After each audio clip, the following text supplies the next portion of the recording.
দেখলাম যখন ও কাউকে আপন করে নেয় তাকে ও সবটা দিয়ে ভালোবাসে, আগলে রাখে, নিজের করে রাখতে চায়।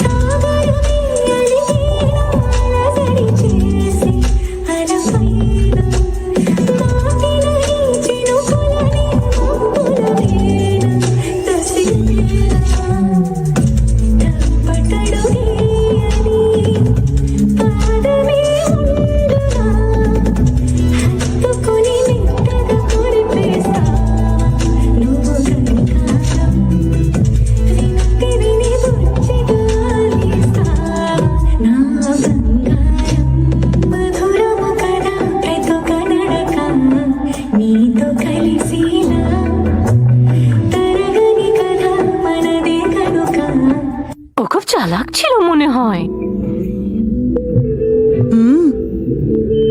আমারও সেটাই মনে হতো। আমি